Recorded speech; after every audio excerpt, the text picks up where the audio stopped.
இது உங்கள் அரியந்த academy. ஆர்ஆர்பியில் group டியில் மராத்தியர்களை ப்ரீவியஸ் கொஸ்டின் வந்து நம்ம பார்க்குறோம். இது டிஎன்பிஎஸ்சிக்கும் பயனுள்ளதாக வந்து இருக்கும். இப்போ மராத்தியர்கள் கொஸ்டின் வந்து பார்க்க போகிறோம். 1680ஆம் ஆண்டு சிவாஜியின் மகன் டேஸ் வாரிசுரிமை போரில் வெற்றி பெற்ற பிறகு அரியணை ஏறினார். சிவாஜியோட மகன் வந்து ஒன்னு சம்பாஜி, சம்பாஜியோட தம்பி வந்து ராஜாராம். ரெண்டு பேருக்கு இடையில வாரிசுரிமை போர் நடைபெறுது. அதுல சம்பாஜி வந்து வெற்றி பெற்றார். 1680ஆம் ஆண்டு சிவாஜியின் மகனான சம்பாஜி வாரிசுரிமை போரில் வெற்றி பெற்ற பிறகு அரியணை வந்து ஏறியிருக்கார். மூன்றாவது பானிபட் போர் எந்த ஆண்டு நடைபெற்றது? 1761 வந்து நடைபெற்றது.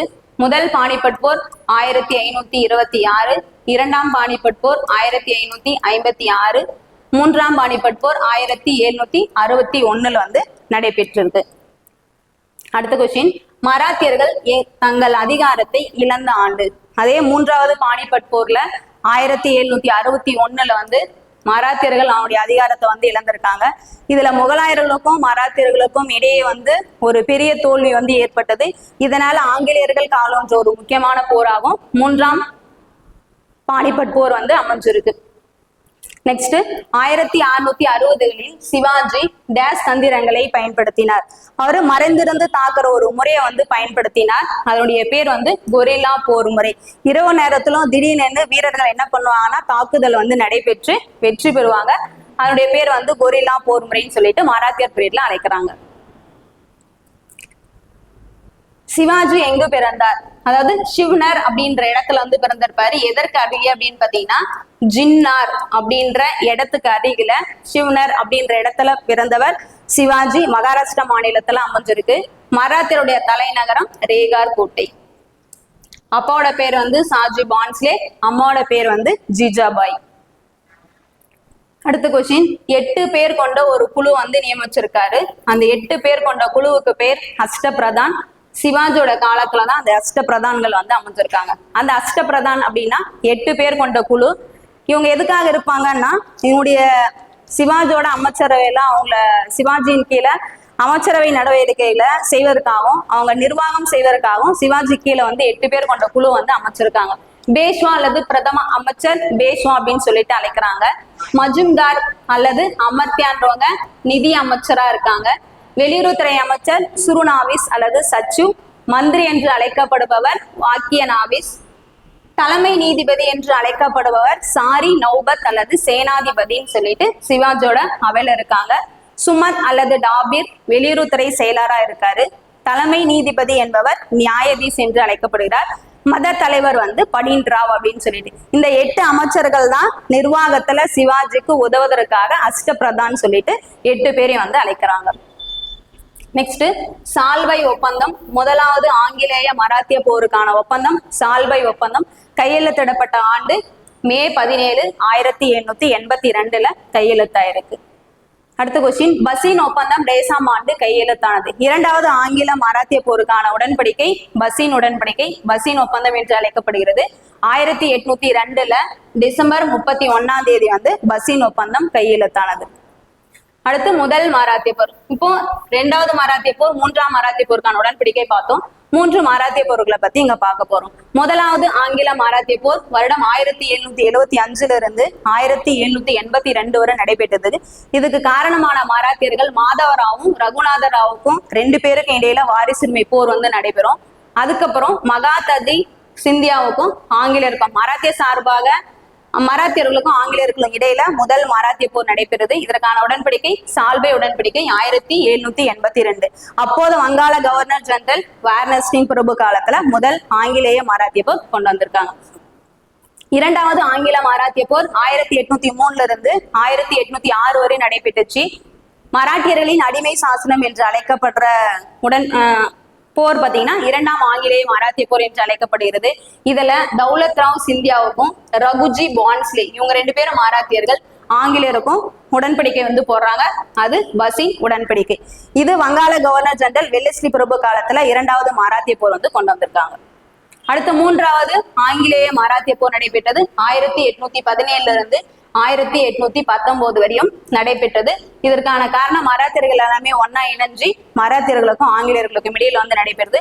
உடன்படிக்கை பூனா உடன்படிக்கையின்படி முடிவுக்கு கொண்டு வரப்பட்டாங்க 1817. அப்போது வங்காள கவர்னர் ஜெனரலாக மார்க்விஸ் ஏஸ்டிங்ஸ் பிரபு வந்து இருக்காரு. 1813 இருந்து 1823 வரை இருக்காங்க. அடுத்து 1856 அவத் இணைக்கப்பட்ட பிறகு நவாப் வாஜித் அலி ஷா அவர் வந்து அரியணை ஏறாரு. அரியணை ஏறதுக்கு அப்புறம் அவர் வந்து இறக்கப்பட்டு நாடு கடத்தப்படுறாங்க. இவரு தவறான முறையில வந்து நிர்வாகம் செய்யறாரு, அதன் காரணமாக நாடு கடத்தப்படுவாங்க. கல்கத்தாவுக்கு வந்து நாடு கடத்திடுறாங்க. யார? நவாப் வாஜித் அலி ஷாவை. நெக்ஸ்ட் ஆசப்புத்தௌலாவால் கட்டப்பட்ட அசாபி இமாம்பாரா அப்படின்ற ஒரு கட்டடக்கலை. அந்த காலத்துல கட்டப்பட்ட மிக பெரிய கட்டடக்கலைன்னு பாத்தீங்கன்னா அசாபி இமாம்பாரா. இதுக்கு இன்னொரு பேர் வந்து மாமா இமாம்பாரா அப்படின்னு சொல்லலாம். சரி, அசாபி இமாம்பாரா அப்படின்னு சொல்லிட்டு அழைக்கிறாங்க. இது அமைஞ்சிருக்கிறது லக்னோல வந்து அமைஞ்சிருக்கு.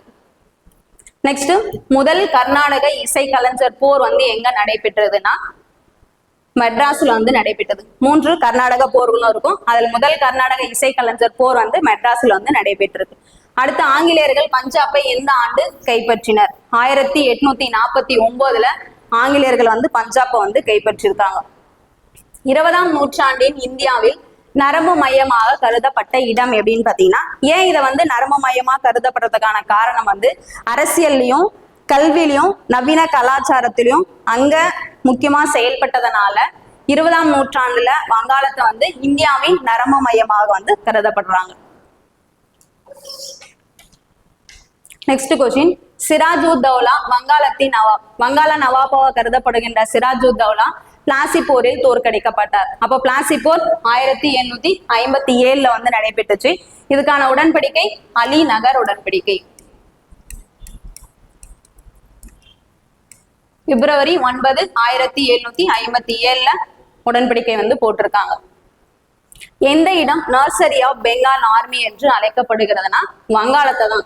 சரி, அவத் அப்படின்ற ஒரு பகுதியை தான் நர்சரி ஆஃப் பெங்கால் ஆர்மி என்று அழைக்கப்படுறாங்க. அழைக்கப்படுறதுக்கான காரணம் கிராமப்புறத்திலிருந்து இராணுவத்திற்காக ஆள் சேர்ப்பு வந்து நடைபெறும். அதற்காக அவத் அப்படின்ற பகுதியை நர்சரி ஆஃப் பெங்கால் ஆர்மி என்று அழைக்கப்படுகிறது. பிளாசி போரில் பிரிட்டிஷ் கிழக்கிந்திய கம்பெனியின் படைகளை வழி நடத்தியது யார் அப்படின்னா ராபர்ட் கிளைவ். அப்ப பிளாசி போர் யார் யாருக்கு இடையில நடைபெற்றுச்சு? ராபர்ட் கிளைவுக்கும் வங்காள நவாபான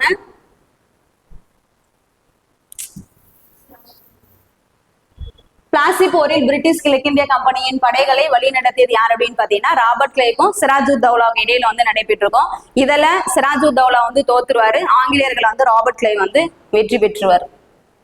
எந்த போருக்கு பிறகு ஆங்கிலேயர்கள் இந்தியாவில் அரசியல் ஆதிக்கத்தை நடத்தினர் அப்படின்னா பிளாசி போர்ல தான். 1757 பிளாசி போர் வந்து நடைபெற்றது. இந்த போருக்கு அப்புறம் தான் இந்தியாவில் அரசியல் அதிகாரத்தை வந்து அடைஞ்சிருக்காங்க. பக்சார் போர்னும் போது 1761 நடைபெற்றுச்சு. வந்தவாசி போர் 1760 நடைபெற்றுச்சு. ரோகில்லா போர் 1774 வந்து நடைபெற்றிருக்கு. 1757 பிளாசி போரில் ஆங்கிலேயர்கள் வெற்றி பெற்ற பிறகு ஆங்கிலேயர்கள் வந்து வெற்றி பெற்றாங்க. வெற்றி பெற்றதுக்கு அது உடனடி காரணமாக இருந்ததுன்னு பாத்தீங்கன்னா அவருடைய வர்த்தகம் விரிவடைந்ததன் காரணமாக தான் வெற்றி பெற்றது. பிளாசி போர் எந்த நதிக்கரையில் அமைந்துள்ளதுன்னு பாத்தீங்கன்னா கங்கை நதிக்கரையில தான் பிளாசி போர் வந்து அமைஞ்சிருக்கு. சர் ஐர்குட் தலைமையிலான பிரிட்டிஷ் ராணுவம் போர்ட்டோ நோவாவில் ஹைதர் அலியை தோற்கடித்து மெட்ராஸ் வந்து எந்த ஆண்டு வந்து கைப்பற்றினாங்கன்னா ஜூலை மாசம் 1781 போர்ட்டோ நோவா அப்படின்ற இடத்துல வந்து தோற்கடிச்சு ஜூலை மாசம் 1881 வந்து கைப்பற்றிருக்காங்க.